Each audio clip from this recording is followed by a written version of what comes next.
LCTV is your nonprofit community media station. Please donate at lctv.org to keep us strong. Thank you.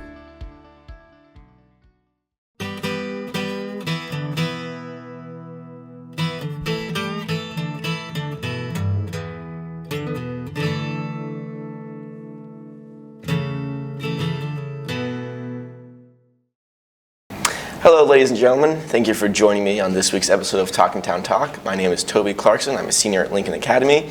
I'm filling in for Larry Seidlinger, and today I'm here with the state championship robotics team from Lincoln Academy. I'm here with Micah Houghton, Connor Parson, and Joseph Levesque. So why don't we tell me a little bit about what your roles are on the robotics team? So I mostly am working sort of building the robot and designing the robot.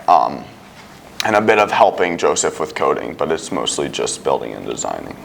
And I'm also work on the building end. I do a lot of the actually putting stuff together, and I also am our team's driver. As Micah mentioned, I do all the coding work, minus what Micah helps with, and I'm also the man in the machine shop whenever we need to cut things down or grind them. So for those of us who don't know, when you go to an actual robotics competition, what does it look like? So it starts off with a round of qualifying matches where you're paired. The matches are between two group sets of two teams, so they're called alliances. And each match you're paired with a random teammate against two other robots. And it's a match where you're trying to score as many points as possible. In this game, it was sort of a version of soccer, or a type of sort of robotic soccer that wasn't. You wouldn't recognize it as soccer, but the points were sort of scored in a similar manner. Okay. And then do you want to talk about Alliance? Yeah, and these matches, just for context, are only about 2 minutes long. They start with a 15-second autonomous period where it's primarily all the instructions are pre-programmed, and then there's a 145 period of driver control, which is driver-operated technology, and then at the end of the tournament, our qualifying matches are used basically it's like a round robin format, and then those rankings for qualification matches determine our ranking going into alliance selection, where we pick our final partner to go into our elimination matches. Okay. And is there only one meet to be the state championship, or they build up qualifications? So we went through a period of regional qualifiers, basically that are held throughout the season. Basically, it's just a bunch of these competitions just to try and earn your ticket to get to the state championship. We punched our ticket back at the Levitt competition in December, and then had a series of additional competitions just to get more practice in. But that's how we got to the state championship. Okay. There are also these competitions called signature events, which we went to one back in December at Worcester Polytech in Massachusetts down there. And those, if you win or do really well, you can go straight to the World's competition without needing to go to your state championship either. Unfortunately, we did not win that, so we had to go the old-fashioned way. Okay. So how long have you guys been working with this particular robot? So this particular robot would be our fourth or fifth robot of the season. So it's actually only been around for about a month. It was maybe about 2 months actually. It was our great rebuild for the World Championship competition, but it is actually basically looks nothing like our state championship robot. I think it's almost entirely rebuilt from our design we had at the state championship. But we've been sort of working on these iterations of the robot for this specific season since probably the start of the summer last year, where we first started experimenting with different methods. So Joseph, what do you see as the greatest improvements in the robot itself? Really just the complexity of the entire design got many orders of magnitude more complicated as the season went on. We started off with just a simple, pick up the balls and shove them out under the thing. But then by the end of the season, we had a revamped intake system. We had pneumatic wings that pop out to shove the balls in, and we also had hook that goes up and can grab onto the sidebars and elevate at the end of the match. Okay. So it got way more complicated as the season went on. So Micah, what are the limitations on a robot when you go to these competitions? Is it sort of like a free-for-all, or are there specific regulations you have to follow? So VEX itself has a set of parts that every team has access to. It depends on what your school's budget is on what actual parts you can buy, but there's a set of parts that VEX has manufactured for teams to use. And then they have to use those parts to build a robot that fits within a certain sizing. It's 18 inches, an 18-inch cube, basically. Okay. And that's it's just use these parts and make sure it fits in these guidelines, and that's about all the regulation you can have. Of course, there's like safety guidelines, but it's not much more than that. Okay, so what was the last competition you guys competed in before the end of the season? So our last competition was the World Championship. We earned our ticket to that tournament by winning the state championship, and it was a massive tournament of 800 teams from across the globe. I think about 60 countries were represented at the tournament, and it was a big tournament. Like, we were split among 10 divisions. We didn't do very well in our own division. We had a lot of technical difficulties we ran into, and the level of the jump from going from tournaments in Maine to tournaments with the rest of the world was a lot more than we were kind of prepared for. So it was that sort of challenge, and adapting to that level of competition was in some ways we weren't necessarily ready for it. So Joseph, what were your expectations entering the World Championship? To win. Unfortunately, we didn't quite hit that mark. We had a goal from my freshman year. We'd gone to Worlds, and so our general goal was to do better than my freshman team. We didn't, but through no fault of our own. It's just the play has gotten better since then. So we went in basically just grateful that we could be there and have a good time, do as well as we could, and I'd say we smashed those goals. What do you see as the biggest difference between the top robotics teams and sort of the ones that were left below? So I think it's just, a lot of it is time. How much time are you willing to put into this robot? And we did a lot of that. I think it's also experience. We as a group have, I don't know how many years, but we've all been doing it. I've only been doing it for a couple of years, but it's not something you can learn to do in one season, but it is about how much time and how much effort you can put into that robot. I think it's also just some of the teams that really are at the top level are putting so much effort into it that they have one of these fields set up at their house where they can build a robot from home. But we didn't commit to that fully. But it is we went in many afternoons after school or over break when we had extra time. We'd come in to work on this robot. And I think, to elaborate on the point Micah was getting at, is that one of the things I think we were that separated us is that this was kind of the first year we were going all in. Whereas a lot of these teams at the top level have been going all in since their middle school years. And because of that, it kind of creates this discrepancy where we're this was the hardest we've ever pushed, but this is a normal thing for a bunch of these teams. One of the teams that was in the top 10 at Worlds, this was their first season ever competing, and that sort of but I think they had that sort of experience for doing this many years before. And it's just one of those things where it's kind of it's just a difference in expectations. I also think that to some extent, Maine's just a very different competition. A lot of the teams in the top level were either from California or China, which are just considered the top regions in the world. And that sort of difference in competition creates just a different level of expectations for each tournament. So we were never going to be as prepared as those teams. Okay. So Joseph, you're one of the only juniors on the team, correct? Yes. So what is the robotics team looking like next year? Honestly, not as great as this is. Right now, I think we're kind of at the peak, but I'm excited for how it will grow further. We'll get more freshmen coming in, of course, maybe some other people who sophomores, juniors who haven't done it before and might stop in. But yeah, we have a promising group. Our C team actually qualified for states as well, and we're doing fairly well. Just got poor aligned selection in the beginning, and that they couldn't exactly recover from. Right. But they were definitely on top of the game. Some good luck in the mix. They would have easily qualified for Worlds as well. So I'm thinking I join up with them, and they're our next A team, and we'll do pretty well. I'm confident. I think one good prospect we have coming too is the middle school where all three of us went to. I mean, we have other schools. GSB is where we went to.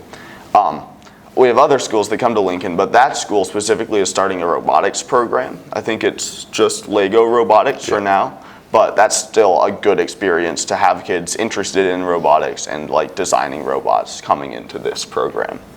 Do you think you're going to reuse the same bot or do a complete rebuild? So most years it's just you have to completely rebuild the robot. There's just new like goals in the competition and a new field setup, where this year we wanted a really small, compact robot that we could maneuver quickly through sort of tight gaps in the field. But next year it's a more open environment where they can have a bigger robot or expand more, or it's a completely different sort of goal each year. So what first sparked your interest in entering robotics in the first place? So it's a bit of a funny story because of the way like my life has like gone out, but my main interest is that like I was always like a big programming geek back in the day, and I was like, I want to go program like computers and program video games, and I was thinking robotics would be like a way to like get some experience programming just like in more practical applications rather than just like doing like tutorials online. But the thing that kind of like really set me in was I think that like my freshman year, so I'd only been doing Lego robotics in my middle school years, but when I came into freshman year and seeing like these like machines actually made out of metal and seeing like just how much more complexity you could add with that, and like seeing the amount of potential that this program had, like it really sparked my imagination.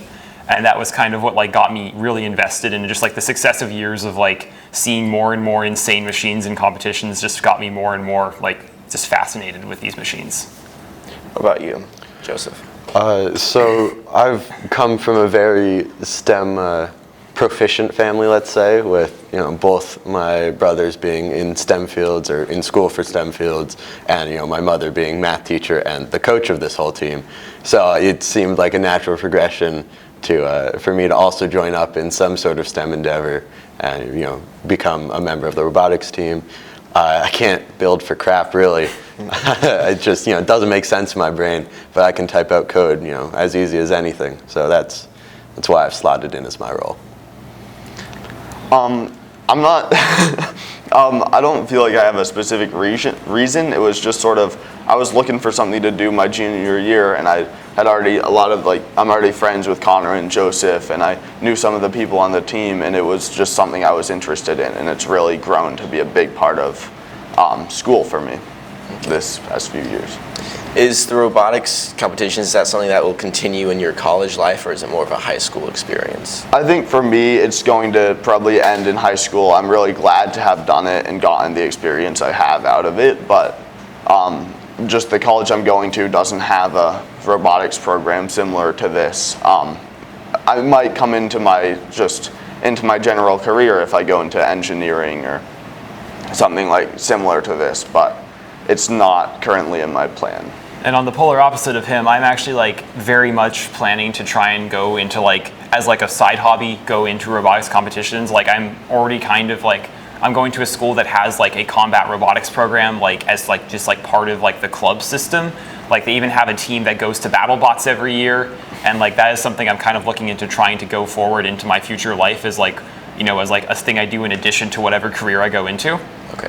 What is a combat robot? So in complete opposite to these competitions, which are more similar to like real life sports, combat robots are like you see those clips of like robots that hit each other so hard that they explode. That is what combat robotics is. It's like that like big flashy like the actual like heavy hits between robots to try and destroy the other one. And that's something that like I'm very much fascinated in, partially just because the machines themselves are like just very impressive. Like the amount of mechanical skill you need to make something like that is something that I am very interested in looking to, especially as I go on to be like a full, like a more independent adult. It's something I really wanted to do for a long time. So Joseph, can you tell me a little bit more about the actual Worlds competition? Like where was it? Sure. The competition itself was in Dallas, Texas. In the Kay Bailey Hutchinson Center, which is just this massive, like, I want to say mile-long convention center across the city. Only place probably big enough to hold 800 teams. Yeah. But yeah, it was down there. I believe it will also be down there next year as well, and it's been down there for the past couple years. And it was just an amazing experience seeing all those people jammed under the same roof that essentially extends to the horizon, as far as you can see. And then there's also this big arena that you go into for the final matches. They call it the Dome, the Vex Dome. And yeah, you get, I think, somewhere around 10,000 seats in there, and almost every one of them was filled up watching those final matches. It was like magical, really. Now, what sort of support did you have from home while you guys were out there? So we got 2 chaperones to come, like official chaperones, and then some of Joseph's family was there too. And then I kept hearing from my mom about these people that would come up to her and be like, "Oh, I see that your son's down in Dallas." And then there was all the Lincoln Academy posted a bunch of stuff about this, which I got support from friends from. And then we also heard that during community meeting, like the sort of school meeting at the end of on Friday of every week, they watched one of our matches, which we actually did really well in, which was really fun to hear about. So. And another great thing about this is that a huge amount of our trip was crowdfunded from people in the community. We had various companies and just private donations from individuals who helped support this big trip for our team. It was a very relatively expensive endeavor, far more than anything we've ever done before. And just to get us all down to get us all hotel rooms and get us all down into entire other state is a huge investment. So it would not have been possible without the various donations from the people in the community. Does the school normally fund for the robot in state competitions? Yes, that is usually provided by the school as part of the general robotics program budget. That also helps with the classroom and the club itself. What is the competition going to look like next year, Joe? Next year, it's I don't know if you can see it, but the field behind us, this is the field that we'll be playing on. We'll have, I believe, 48 rings, spread around the field, and we want to score them on each of those goals there. And there's also that ladder in the middle.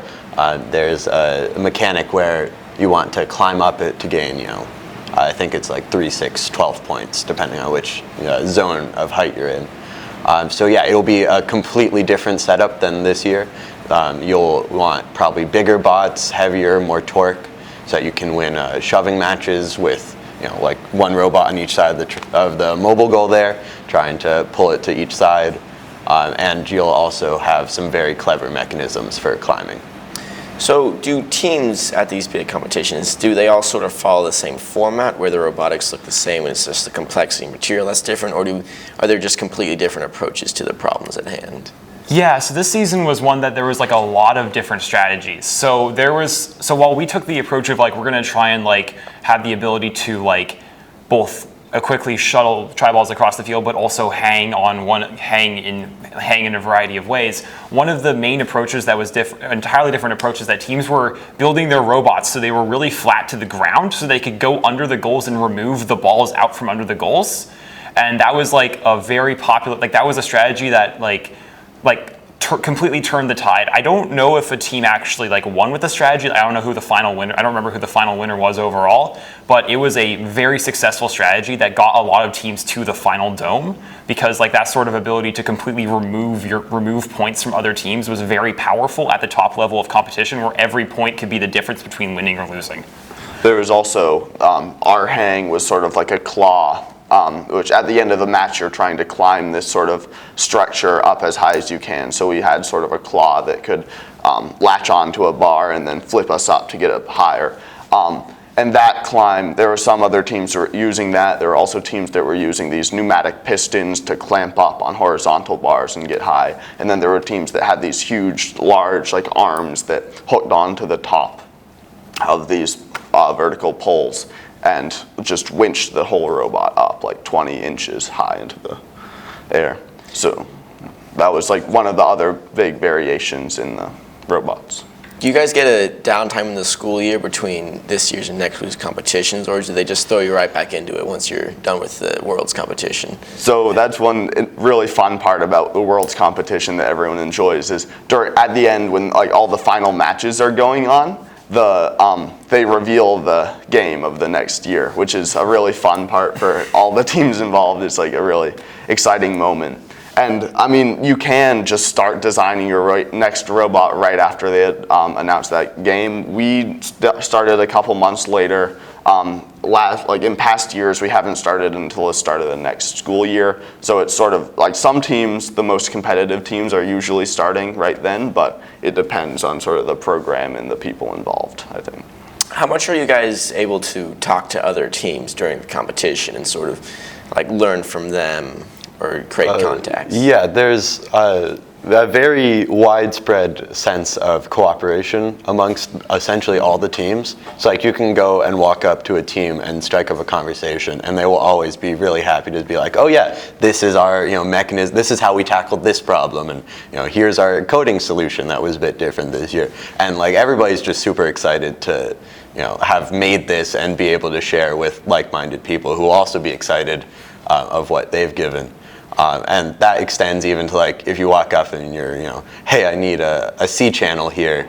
Do you have a 5-length one? And they'll root around and they'll probably have it, and they'll give it to you. I think at the World's competition we loaned out a radio that connects the controller to the brain, which there's just a very large sense of camaraderie and cooperation throughout the entire tournament, and that's great to see. What do you see as like the biggest innovation in the robot that you're most proud of? I mean, honestly, in general, I think the biggest thing that's helped us this year is just having a robot that consistently works. And we went to our first competition, which was one of those signature events. And it was sort of a robot that we'd been developing, but it was still in that sort of development stage. So that meant that we hadn't really like solidified all the mechanisms, but then we just started it was adding complexity as in adding more mechanisms, but making sure those mechanisms were as simple as they could be so that they would work as easily as possible and for as long as possible. Because during those competitions, even as though it's not combat robotics, you are sort of getting collisions and you can mess up your robot if it's not built well enough. So that's really been a big point that we try to get to for this robot, is getting that stability and that structural integrity. When things do break, what on them breaks? So it can depend. The main thing we had break at Worlds was that one of our motors broke, but in order to replace one of the motors, it was like a huge time investment. We didn't really have the time. We really had to wait for the lunch break in order to completely take apart, or basically we had to take apart our entire robot in order to get at that where it was, because it was buried underneath a huge pile of wires and metal that we just didn't want to touch. Because it'd be better to show up with a robot that was half functional than show up with a robot that couldn't even work at all. And because of that, it was that's and that kind of just breaks just the wear of constantly going this season was a very contact heavy season, so just a lot of abuse, those small pieces of technology they just start to wear out and break after a while. The other thing that we kind of dealt with is that we were lifting up our robot with just a singular, basically just an arm and a clamp. So what ended up happening is the arm started to twist, where it was started to twist a bit. It didn't cause any performance issues, but it's one of those things where if we had been competing with this robot for longer, it very well could have just broken entirely. So really, the robot is the star of the show, and you guys are more like the pit crew, correct? Yes. So does it have a name? It doesn't. We haven't really named the robot. It's kind of just something we do have this running joke where it's just named over whoever cut themselves and got inadvertently got blood on the robot last. So technically, I think it's Mike. It happens a lot. We're not. We do have a lot of unfiled down metal just kind of around it.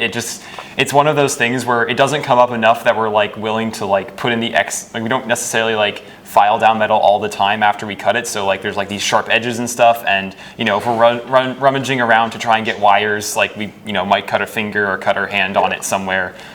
So I think it technically would be Micah up to this point. No, we haven't had any large injuries this year, but I have bled more times than I remember because of this robot. We mark it down as occupational hazard. It's all in the waiver. Do they give you health insurance for this? No, they are really stiffing us on this one, but I don't know. We can't really do anything about it. We're basically just contractors anyway. So our health insurance is Band-Aids. How many of the parts do you make in house? So none of the parts we fabricate from scratch. We have to use all the VEX official parts that they give us, and you can sell them out, just so that it's fair across the board, so that rich teams can't 3D print something that gives them an unfair advantage. To create a level playing field from the start, the organization VEX Robotics, they have a library of parts that you can't use anything other than those parts, but you are allowed to modify those parts in any way that you see fit. So if you have a piece of metal that's 20 holes long and you need it to be 15, you can cut it down to 15. You can bend it. You can do whatever your imagination design wants. Deems is necessary for it to do, but as far as the straight up fabrication, we can't make anything special. I think we have like all the metal on the robot, pretty much all of it, as far as I know, has been cut or modified in some way this season just to make it fit what we need it to do. Yeah, in addition to that, there is like the only amount of like true custom parts we're allowed to really work with is that you're allowed to have a certain amount of non-shattering plastic on a robot, and we use that plastic in order to like help smooth out edges of our robot and also like make things slide better around the field. So it's mostly just using for like those small little bits where we need absolute custom precision. But we try and limit how much we use it because of those restrictions, because we don't want to run up into a barrier and get part of a robot disqualified. So we're running a little bit short on time, so I'll just ask one last question. What is, you think, your biggest takeaway from all this robotics competition? So I think really, it's a lot of perseverance. There's always something that's not going to work or something that you need to improve on, and you just have to keep working and keep researching that. And you also have to know when you're running into a dead end, and you have to look for another way to solve that problem.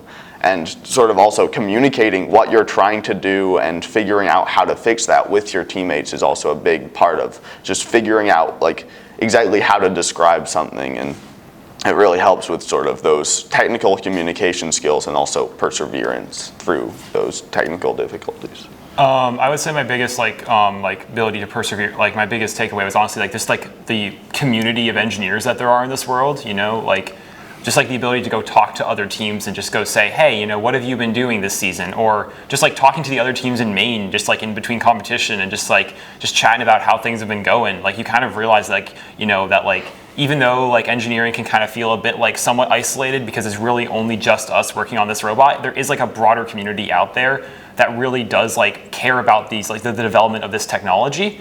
And that seeing that going forward, like especially as I'm going to go into engineering likely for college, just knowing that there's like this big community of people who are all like just passionate about seeing these machines evolve, it truly just makes me very inspired to go work with these going forward. And now, Joseph, you're going to be the senior next year. You're going to be the veteran from the World Robotics team. What do you see as your role next year on the team? So my role next year will be, leading us back there and back to Dallas once more, of course. But also a largely like mentorial role, I suppose, of we're losing two very skilled builders, and so we'll need to get that back as well. Next year, once I graduate, will be our main programmer gone. So we need to train up a couple new programmers and several new builders for the longevity of the program, let's say. And yeah, we have 3 total teams that compete, so we need probably at least 2 builders and 1 programmer per. So we need to make sure that everybody who's on the team is able to fill whatever roles they need to. And so yeah, really teaching the upcoming seniors of next year and underclassmen as well. So it sounds like you guys have a bright future ahead of you. You guys, the Lincoln Academy Robotics team is in good hands, and hopefully next year you guys will bring back a bigger trophy. But I'd like to thank you, Micah, Connor, and Joseph, for joining me today. My name is Toby Clarkson. I'd like to thank you for joining me, and I am this week's host of Talkin Town Talk. Thank you for watching.